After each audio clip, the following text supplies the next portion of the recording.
Work management platforms. Ugh, endless onboarding, IT bottlenecks, admin requests. But what if things were different? We found love in an open space. Monday.com is different. No lengthy onboarding. Beautiful reports in minutes. Custom workflows you can build on your own. Easy to use prompt-free AI. Huh. Turns out you can love a work management platform. Monday.com, the first work platform you'll love to use. Well, there should be a feature where this is always recording. Robert and I just had like a long, probably about 5-minute conversation, maybe longer, about posters and computer wires. And we're going to discuss it all right here. It's all we're discussing on RulaskaThoughts.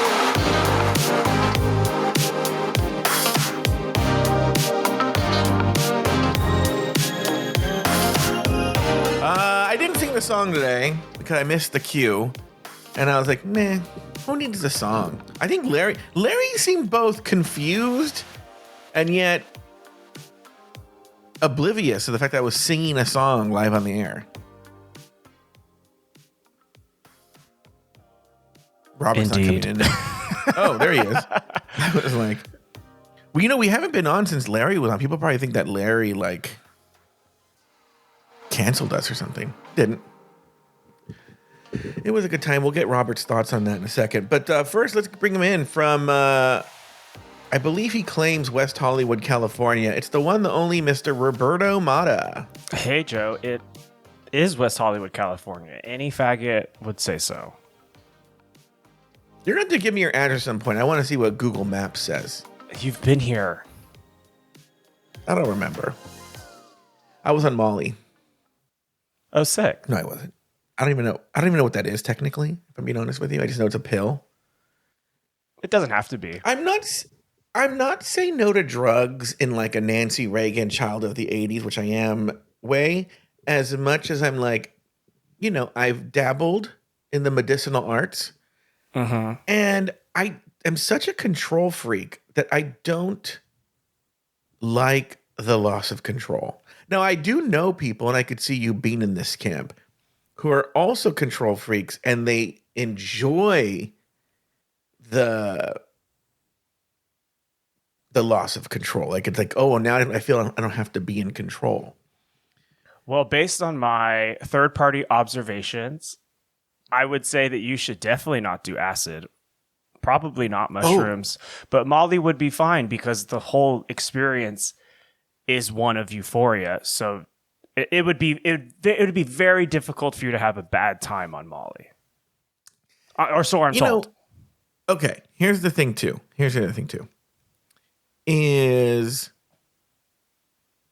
there's some drugs, I'm aware of this, but that I feel like, it's not necessarily the actually being high, but it's the hangover, so to speak. Like, in other words, a good example is E. When E was all the rage, and I think this speaks a lot to things too. There were a lot of like questionably straight guys, this is in my much younger years, who always wanted to do E with me. And I was like, okay. Mama, you just want an excuse to make out, right? But then they would go like, oh yeah, E's great. You just feel like you love everybody. And it's amazing. The next day, your jaw hurts because you've been grinding your teeth, and I don't know I remember that was one of them, but all these like withdrawal The girls call it a effects. come down. And I'm like, I don't want that. Why would I want that? That sounds horrible. You don't always have a come down. You have a come down if you've been abusing it and your brain is just overflooded with everything, and you've essentially shocked your system into a hollow sense of emptiness because you can't create any more serotonin. So what you're saying is I should try E. I can't tell you what to do or what not to do. A person who, when he has a serotonin drop, like all of a sudden very casually contemplates committing suicide. There is a phenomenon called Suicide Tuesdays, which is when the hangover from the party previous or the come down hits so severely. That's when frequent partiers have to reckon with their choices. Yes. Yeah. I mean, that's why I think it's not even for me. I remember, look, here's the deal. I will say there used to be, and maybe it's still there. This is the time when it was medical marijuana, not legal weed. There used to be this medical marijuana place right off La Brea and Santa Monica. They used to have 2 for Tuesday blunts, right? And because it was like out of a jar, they had this jar there. Because it was a 2 for Tuesday thing, they were like a really weak strain. They weren't particularly strong. So I'm a big fucking pussy when it comes to that shit. And I can't imagine you high. Oh, it's amazing. That one particular one I loved because it was like the perfect high. I was completely still in control, but yet not. And just like the wind felt good. And I remember one of my favorite moments in my life, a guy that I always just had a back and forth with in terms of, we never dated, we never even hooked up, but it was always in that like area. We went to go see I don't even know where they're from. They're from somewhere in like Northern Europe. The Sigur Rós, is that how you say their name? Oh, Sigur Rós? Oh, that would be phenomenal. Stoned. We had amazing seats at the Hollywood Bowl, like because no one went to go see them. So like we had like literally like almost front row seats. Oh my God. Track 3 high Untitled. At the Hollywood Bowl. It was a beautiful summer night, and we had delicious high snacks, you know. Oh, and it was just like the perfect. It was just and so I used to love it because I could take 2. That's why I did the 2 for Tuesday like one time every 2 months because those 2 would last me like months. But then I can't do edibles. I just can't, right? not even a edibles, fiver with 10 milligrams of CBG as girl, well. I have to do like 2.5. I think I used to have these little candies that were like 2.5. Yeah, I'm such a fucking pussy. And because then I start feeling like, I'm like, did I pee? Have I peed? I keep thinking I peed my pants, and I didn't pee my pants, but it felt like I peed my, like I don't like it. I don't like that feeling. Sure. I like the salty snacks while I listen to Sigur Rós tastes great. I remember one thing, I do like Sigur Rós very much. And I remember one time I was like working on something. I'm like, I'm going to put them on in the background. And I was just vibing with them for hours. I'm like, they're fucking amazing. I want to get every album, right? And the Jonesy and Alex albums as well. Oh, tell me about them later. I didn't know about these people, right? It's like a side project. And then I was like, maybe it's Jonesy. I'm not sure. It was the same song on repeat. I didn't realize it. Well, his songs do tend to be at least 8 minutes or so. Like these are long, epic, instrumental soundscapes, really. Yeah. I love ambient music though, so especially when I can apply narratives to it. Oh, I love ambient music. Yeah. Oh my God. Like I said, all track right, well, 3 on that is, note, so good. There's a really famous one that is amazing. Anyway. Well, so many. I don't know why probably that the one's one in more... the language that I've never even seen or heard of. It's some kind of Icelandic thing. Oh, you know what? Before we go to the break,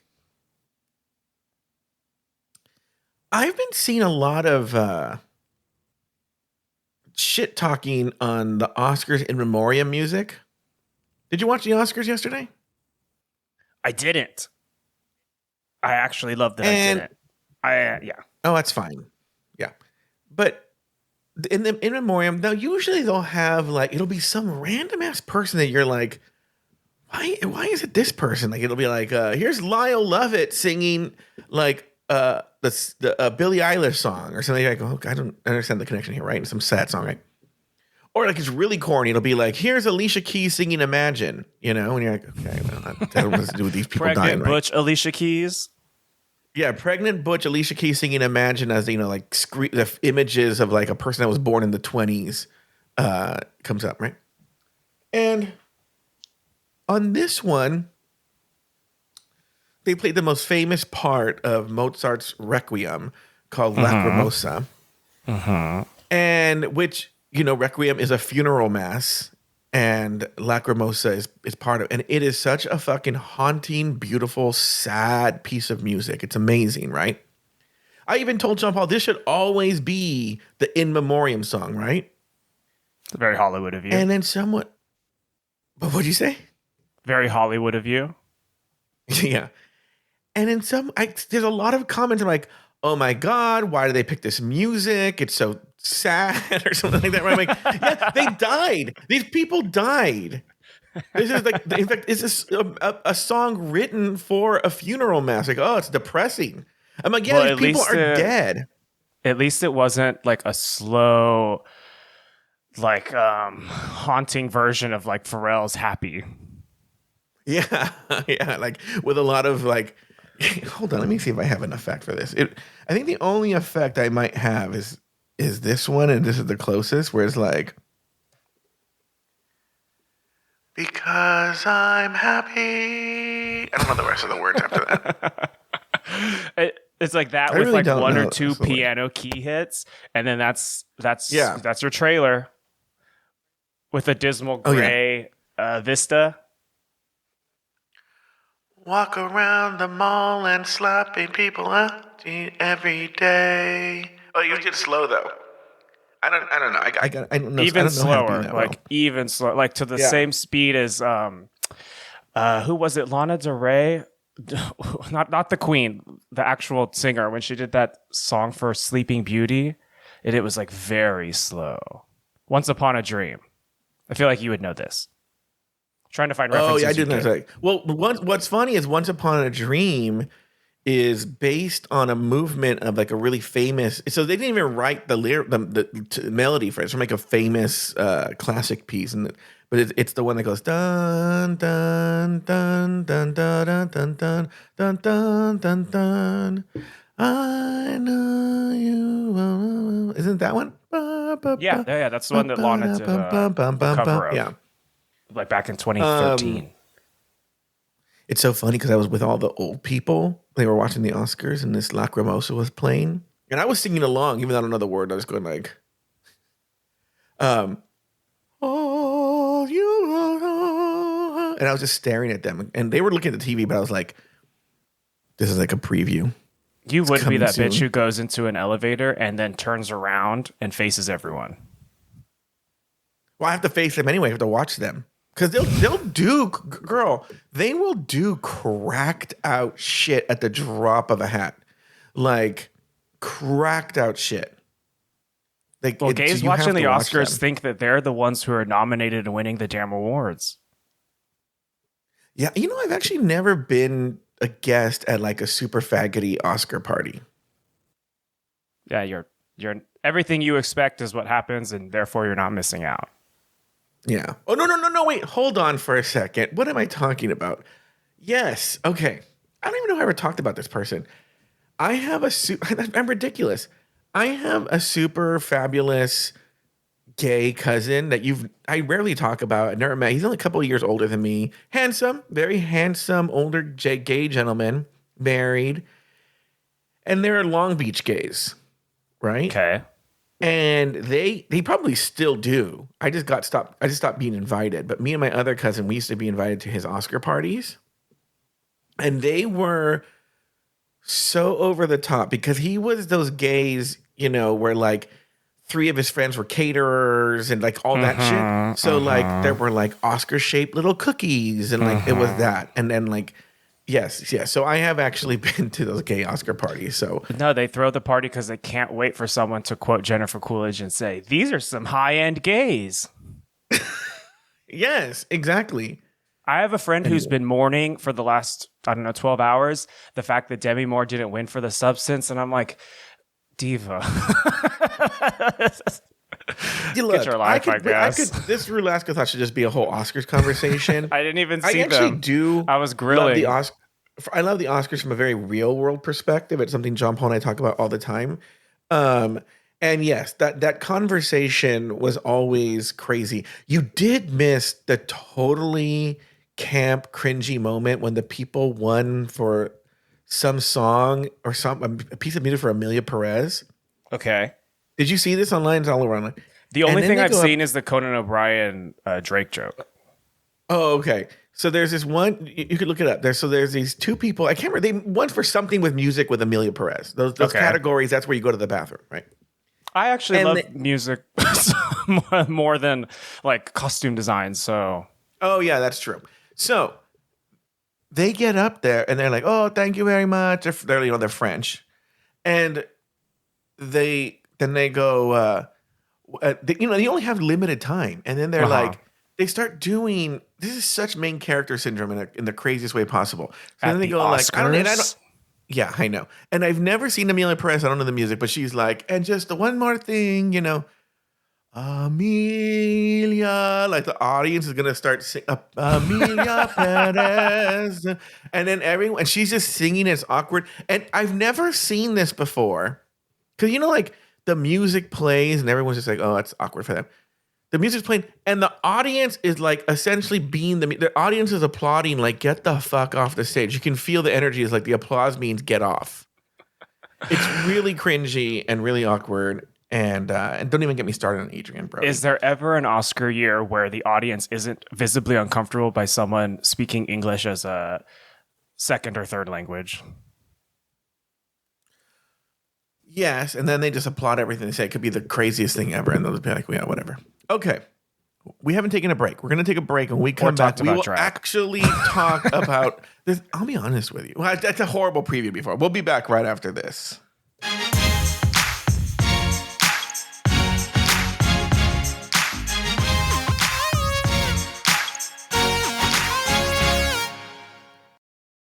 From ADT comes Trusted Neighbor, the new standard in home access. Through the ADT Plus app, easily grant and automate event-based or scheduled access for neighbors, friends, and helpers. Notify trusted individuals of events like alarms or packages, and set access windows for planned guests or even the dog walker without interrupting your day. Visit ADT.com. When every second counts, count on ADT. Requires ADT Complete Pro monitoring plan and compatible devices. Copyright 2025 ADT LLC. All rights reserved.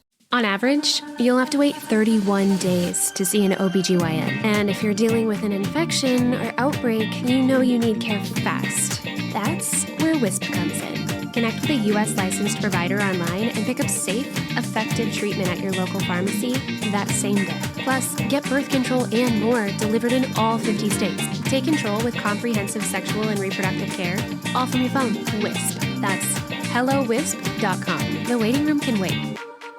When you think about businesses that are selling through the roof, sure, you think about a great product, a cool brand, and brilliant marketing. But an often overlooked secret is actually the businesses behind the business, making selling simple. For millions of businesses, that business is Shopify. Nobody does selling better than Shopify. They're the home of the #1 checkout on the planet and the not-so-secret Shop Pay that boosts conversions up to 50%, meaning way less carts going abandoned and way more sales happening. So if you're into growing your business, your commerce platform better be ready to sell wherever your customers are scrolling or strolling, on the web, in your store, in their feed, and everywhere in between. Businesses that sell more sell on Shopify. Upgrade your business and get the same checkout Allbirds and Skims use. Sign up for your $1 per month trial period at shopify.com/start selling, all lowercase. Go to shopify.com/start selling to upgrade your selling today. Shopify.com/start selling.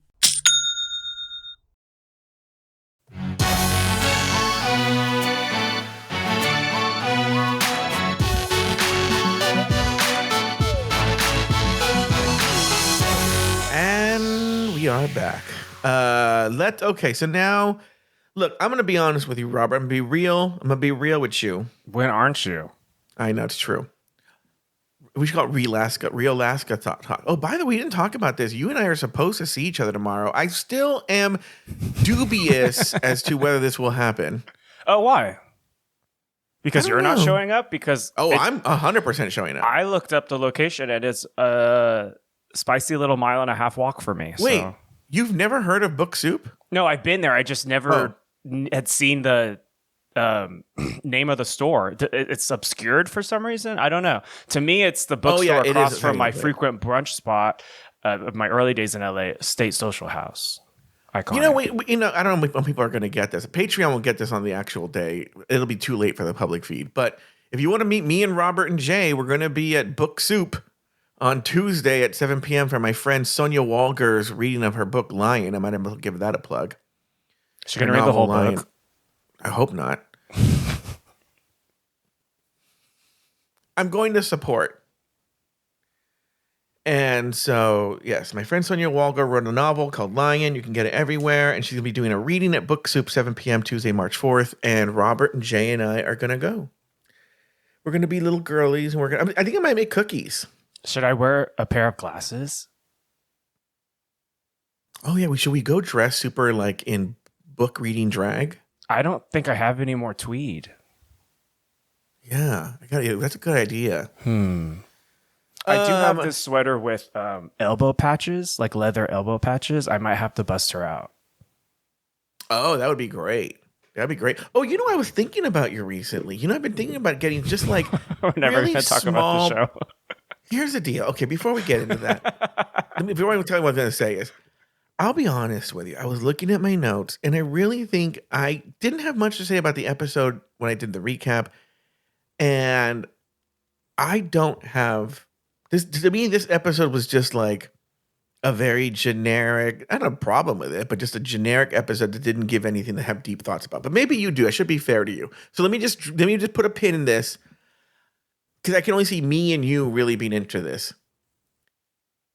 I want to get, like, they sell them like vintage, not vintage style, actual vintage Letterman sweaters, but they each have letters for whatever school they went to. And I want to get one with an A. Thank you. Okay. That was it. For Honora? No, for Afterthought. Oh, want to hear an Honora story?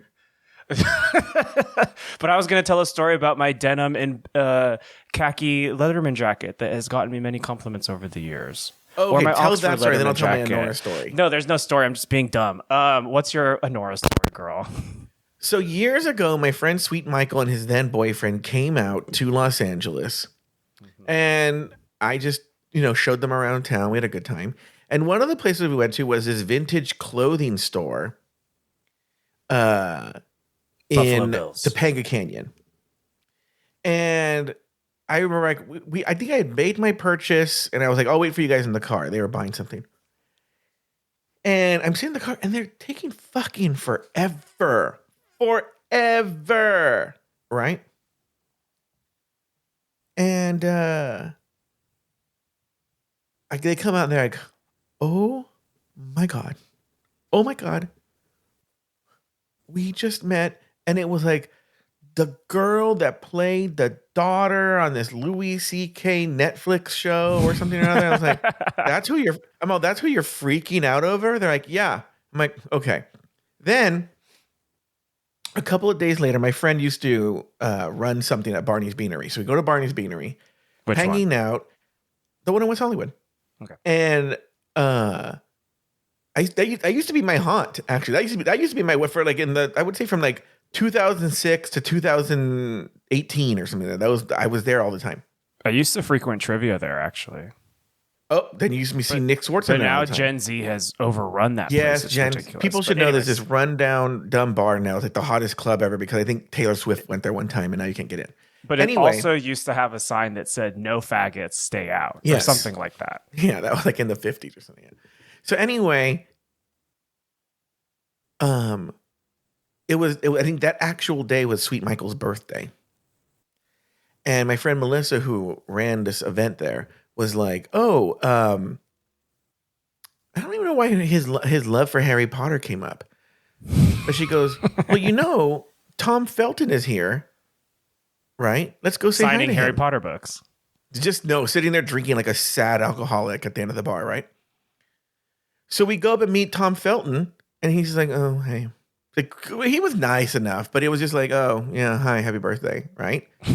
And my friends were just like, whatever.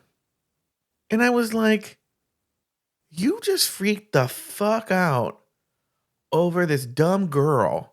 And now you meet, what was his name? Lucius Lovenkins? Draco Malfoy. Malfoy. Lucius Malfoy's on the White Lotus without his Donatella bust down. Oh, okay. You just met Draco Malfoy at a bar and he wished you happy birthday and you're just so whatever, right? And then you meet this stupid girl from a Netflix show. Whatever, right? So like a month or two ago, I don't remember. I remembered this story and I just texted him. He goes, that's Mikey Madison. She was just nominated for an Oscar. So the little girl that they met at the the vintage shop was Mikey Madison, who just won for Best Actress. Oh. So I was like, oh, well, then I guess you guys were right. No, they didn't know that. Yeah, I guess they didn't know. But It's the like way if they were I were freaking to- out. If I were to meet, I mean, granted, I can't even think of a celebrity who would cause my blood pressure to rise even a little bit in excitement. But if I were in a just randomizing things right now, if I were to meet the daughter of the George Lopez show and she were in 5 or 10 years to win an award, I couldn't be like, oh, I knew she was a star back then. Yeah. That's not real. I flip out over random ass people. Like, it could literally be like Madonna sitting next to me, and I'm like, whatever, right? There's only been a couple of times where I flipped out.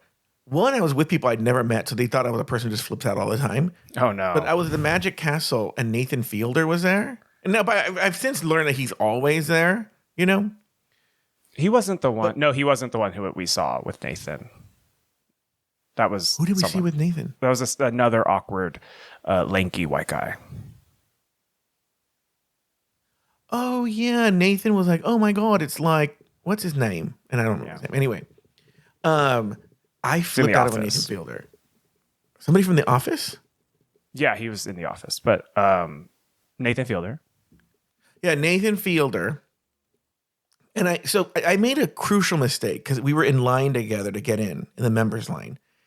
And so then we're trying to get in, and I was like, hey, I just want to say I'm a really big fan, which I am a big fan of Nathan Fielder. And he was like, oh, nice to meet you. What's your name? Blah, blah, blah. Okay, so we go in. Jovial. But then the problem is, and you know the Magic Castle, now you're seeing them throughout the night. And so now it's awkward because I'm just seeing him around and I've just fangirled. I should have done it at the end of the night when I was leaving. Probably. And you happen to choose one of the most awkward people in the industry. Yes. Oh, speaking of, I might as well cover whether this it's now. contrived or not, we'll see. So I don't forget, I just got the new Magic Castle VIP guest cards. One of those has my name on it. I'm going to give you yours early because I feel I always give it to you at the end of the year, and then you have like 2 weeks to use it. I know. And then my mom's like, I'm feeling unwell. I don't know if I can go. But this time I'm not even offering it to her. This time I'm offering it to my new man. So. Oh, good call. So here you go. This is I'll give it to you tomorrow. Oh my God. Thanks. Okay. Now, Robert, because I have no thoughts. I've allotted my, I've reclaimed my time. It has been done. I've used my time that I would usually be talking about, the minutia of Corey King's fingernails. We fully just gabbed about whatever. Yeah. Look, this is, I don't know what the public feed thinks of this, but this is, Patreon loves this shit. Okay. While I fill out your card, what are your thoughts on this episode? If I may jump in and defend the honor of one Betsey Johnson. Mm-hmm. Yes, her shit is tacky, but that's the point. So get into it, girl. I don't know why you and Nathan, not to just only offer a response to the main recap show, which I guess actually we do relatively frequently here. But thank you for the card. I don't know of Betsey Johnson's body of work outside of what I've been exposed to on Drag Race, on All-Star 7 and this episode. Wait, hold on for a second. Yeah. I'm putting it in my wallet. Do not, because I have a horrible memory. Do not forget to ask me for this tomorrow. Well, I'll remember because I'm trying to plot a cute date night with it. So. Oh, okay. Perfect. All right. Thank you. Go ahead. Betsey Johnson. Yeah. She's a fun gal. She has great energy. Obviously, her work is more or less comparable to that of drag queens. I dig her. I don't know why you all don't. Okay, this is the second time we're referencing Jessica Fletcher. Is that her name? No, Jessica Fletcher from Murder, She Wrote. Jessica, whatever her name was. Betsey Johnson? Yeah, the girl from Arrested Development. Is... Lucille Bluth. Yeah, Lucille Bluth. Jessica Walter. Jessica Walter, yeah. Is... I'm in the middle of listening to the episodes. I can pick what the public feed's going to get, but I don't personally remember trashing Betsey Johnson. But then this is where I would then insert a role of me saying... I don't really care for Betsey Johnson very much. You'd be like, fuck that bitch. Yeah, fuck that bitch. But I think it was more Nathan. I think the only thing I said, but I'm in the middle of listening, so I could be wrong. I just remember saying that Corey and Anya and Lana were all at a disadvantage because I feel her stuff is very white coded. Sure. But I don't remember saying anything negative about her. Oh, that she was old. I don't even know if her stuff's white coded. Really, I'll have to ponder that later. But I just love her energy, and I think it's kind of gaggy that there have been 3 design challenges when we're just past the halfway point on this season. I'd say, which I mean, welcome back season 3.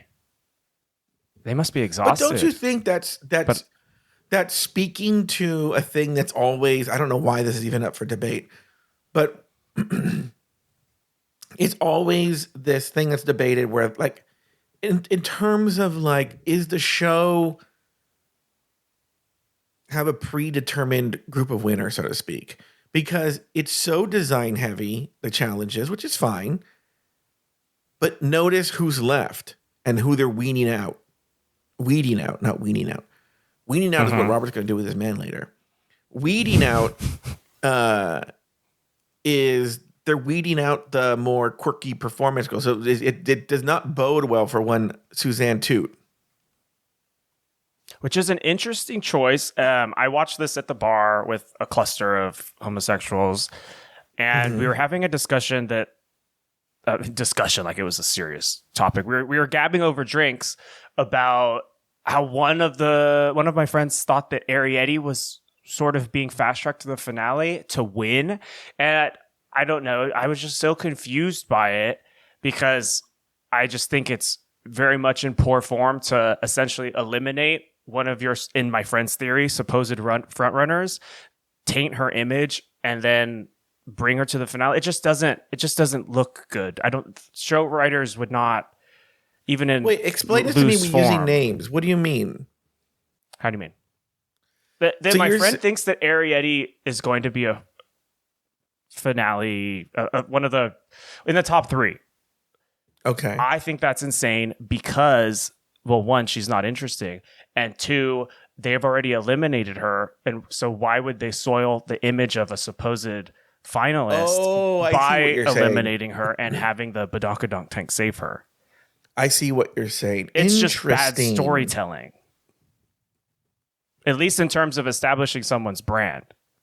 But I'm more like not leaning towards an agreement because I definitely still am 100% opposed to it. But in your theory that the challenges are chosen to push certain queens to the end, one could say that 3 design challenges favor Arietti and her ilk.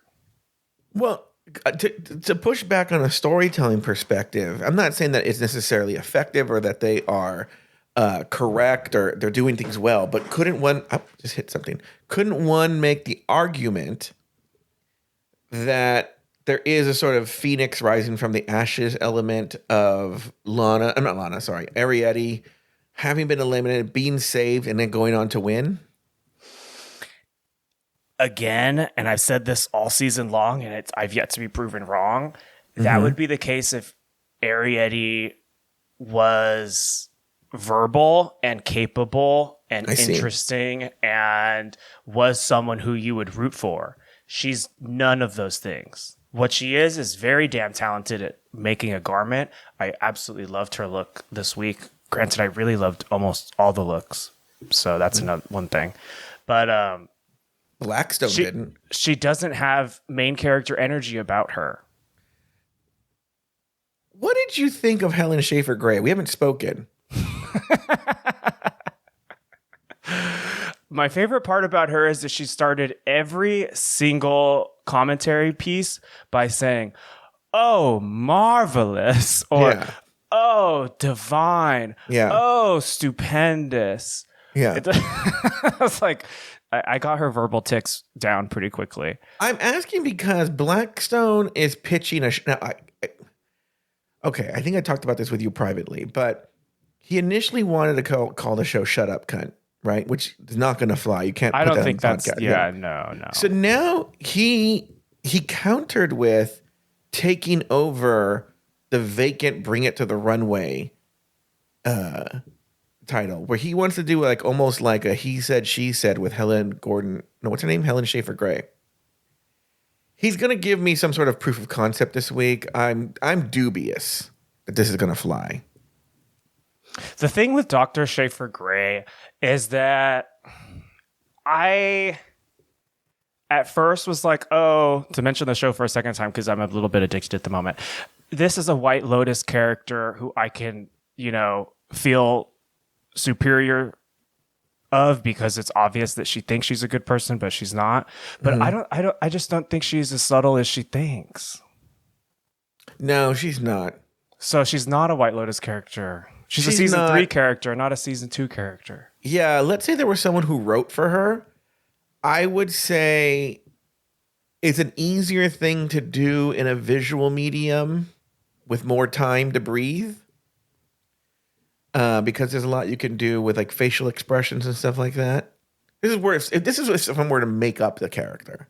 This is a real person, but like I think if one were to be writing for her, it would be very difficult to get a subtle version of that kind of character across in a 45-second fashion critique on a podcast. Yeah.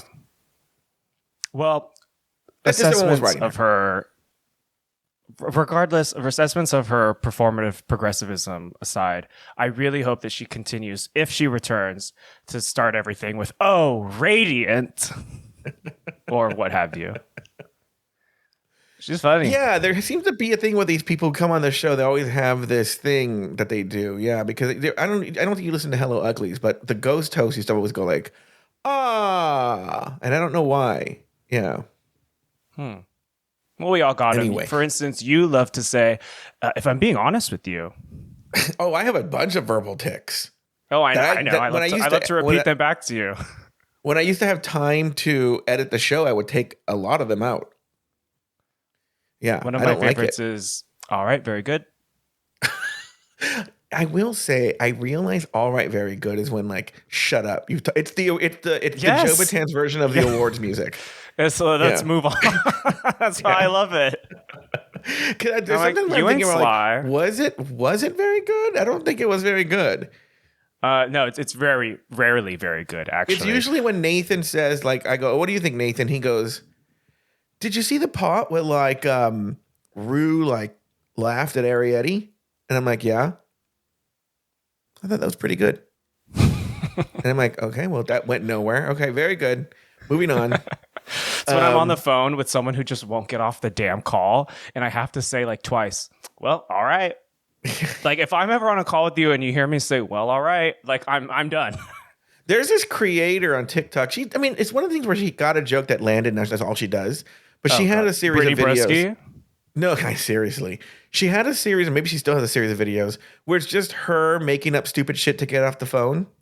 Okay. So she'll be like, "All right, well, I got to put the cap back on this water bottle. I'll talk to you later." Like this stupid thing that like you would not need to get off the phone for. Oh, my flowers are wilting. I need to repot them.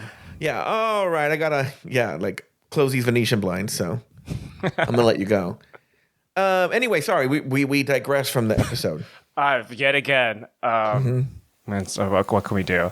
Back to the episode, though. I thought it was actually a really good episode. Maybe because I was at the bar with all my friends and we all normally we're all just, and not just us, but just the whole bar. It's parodying like the gays in that movie Hitch from the early 2000s with apple of my eye, Eva Mendes, where the gays just keep saying to each other, "Have you seen that painting? It's disgusting. Have you seen that dress? It's disgusting." And then Kevin James gets one up on them they ask him an opinion and he's like, "Disgusting, right?" And then that's like how he works through his date. And usually that's just how gay people are.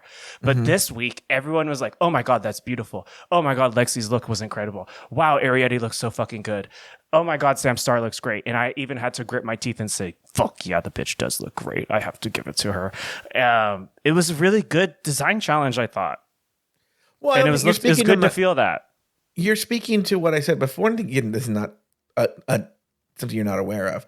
Design challenges play well in a bar. Yeah, you would think that, like, for instance, if there's a lip sync Lollapalooza, that's when I more frequently like we have to go to the bar.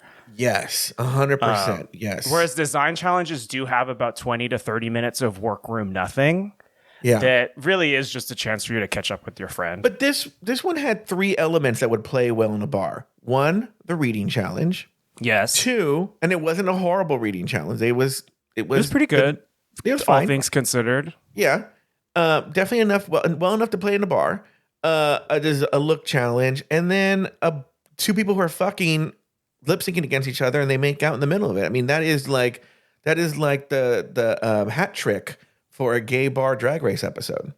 You are right about that, and people absolutely did live for the makeout session. Maybe I just have never given a fuck about celebrities, and I guess I'm using that word very liberally here, but drag queens like personal lives to that effect, where I'm like, I don't care about a showmance. I actually can't think of a less compelling storyline than a showmance. Like, it was just cringe when Brooklyn Heights and Vanjie did it. The whole Jinx and Ivy Winters schoolgirl crush was cute, but like, luckily they didn't linger on that for too long. But every time it happens on Drag Race, I just wish they'd talk about anything else. Well, no, look. Now they said they're still dating, and now there've been time, but I just Which don't is cool. understand how it happens in the midst of filming a reality show. How do you build that connection when the time you are together is under such scrutiny, and then you're isolated the rest of the time? That's true. I haven't really thought about it because you're on ice, like, Yeah. most of the time.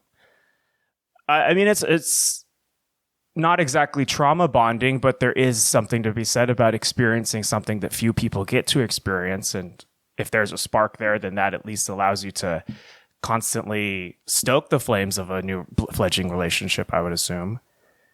But I don't know. Maybe they snuck into each other's rooms at night to exactly see what Lydia Collins B actually means. Well, that's the thing too, is I wonder what are the rules surrounding that, where it's like, they're not allowed outside people to come in do conjugal visits. And I know they don't like to but what if they just want to straight up fuck? I mean, are they able? I don't know. I think it's not as strict as it used to be when remember they were putting like tape on the door and shit like that. Yeah. And like staff would be in the hallway and all this shit. But like, Like The Shining for Drag Race. yeah. Queens. So maybe it's not as strict as somebody they do have. And also, we're forgetting that on the weekends, on the production weekends, they do, I think it's much more liberal, and they can sort of, like, that's when they do like the rehearsals for choreographed numbers and stuff like that. So maybe there is stuff going on. Any other big thoughts from this episode? It might be one of those situations where I close my laptop and then I actually remember all my fucking big thoughts. But no, it's weird to say I don't have any complaints. On the public feed, I never explained to them that I had a death in the extended family that I had to deal with, more like logistical stuff. Like, okay, I'd go pick up their dog, go pick up the car, do all that stuff. So we couldn't record Rulaska Thoughts. And Robert was also en route from his family's home and stuff like that. And so like, we're like, okay, we'll just kind of like, and is there any other time this week? He's like, no, let's just skip this week. I'm like, okay. That wasn't even a back and forth. You didn't even respond when I said, we can cancel it and just say that my travel schedule is the reason for canceling if you don't want to divulge the death in the family. I don't care. And then I'm like, I think Tuesday or Wednesday or something like that, when we could have totally still recorded, the logistical stuff I did was done. Robert posted like 1 p.m. on Instagram, like his patas by a swimming pool. And I'm all like, look, he doesn't owe me anything, but I was like, not this queen being like, well, that's the only time I have. First of all, that is not what happened. But I do love that perspective. Yeah, it was 79 degrees. It was beautiful, and like I said, I've been addicted to White Lotus at the moment, so I was binging seasons 1 and 2, and I decided to completely ignore the point. So I hopped on Resort Pass and booked a day at the SLS, and I just like took a little book to the pool and just plopped on out. It was great. Yeah, no, I'm not begrudging you. I don't think I really had anything to say. I just thought it was super funny. I'm now thinking I didn't even realize it would be viewed like that.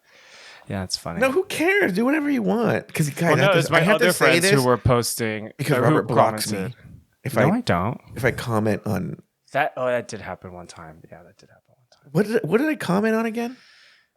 I was at the beach, and I think you were trying to say that it was a thirst trap, and I was like, I'm not really taking feedback at the moment, Joe.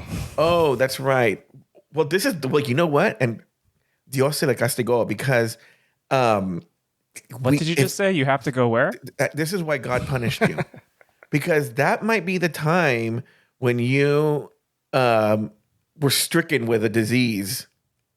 That I still don't know the name of, or if to expect it to return, or if it... I don't know. Mysteries. But anyway, well, I'm not going to get into it. I shouldn't have done it. I apologized. I still stand by that apology. So sure, you're right. I even forgot it happened.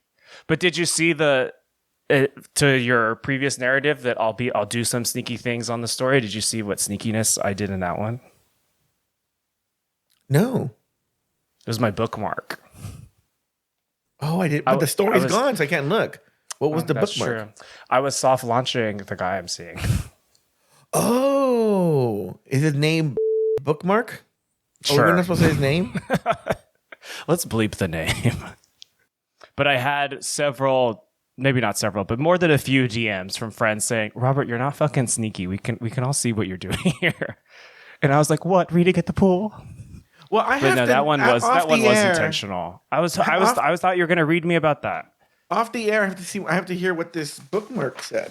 It didn't say anything. It was just like a carnival type photo strip that we took. Oh, really? Oh, interesting. Interesting. Why don't you bring him to this book site reading thing? Because I'm seeing him the day after. Oh, interesting.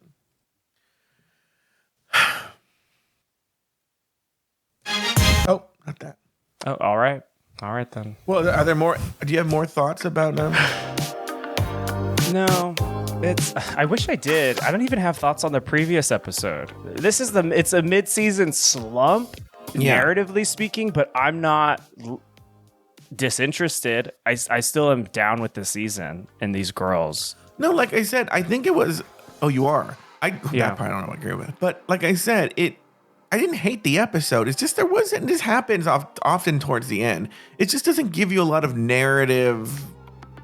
Anything to chew on. No. We're really now just spinning the wheels, treading water. Like, let's move it along. We're just barreling. This often happens right after Snatch Game. We're just barreling right to the final 5 and 4, and then the finale people. They should all take Molly next week and then see who has the best role. I have a bunch of ideas for that show.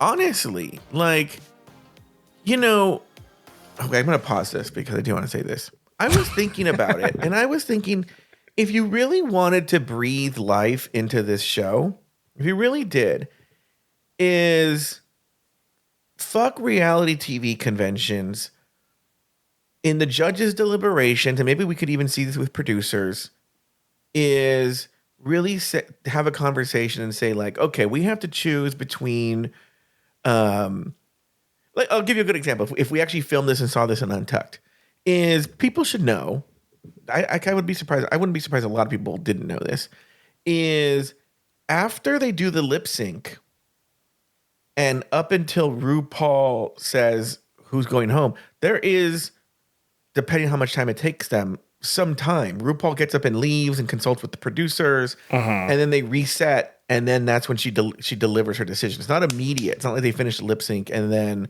she delivers the decision. Yeah. So it would be great to see that, and to really hear them say, like, well, let's choose between, this person and that person. And on one hand, this person did do this look, but on the other hand, they're boring television. What has their story been finished? Is their story finished on this show? Do we have more story out of them? Because that's honestly what the biggest factor is. That's sometimes. True. It's, to use one of your other verbal tics, it's too much of a peek behind the curtain. Oh, you think so?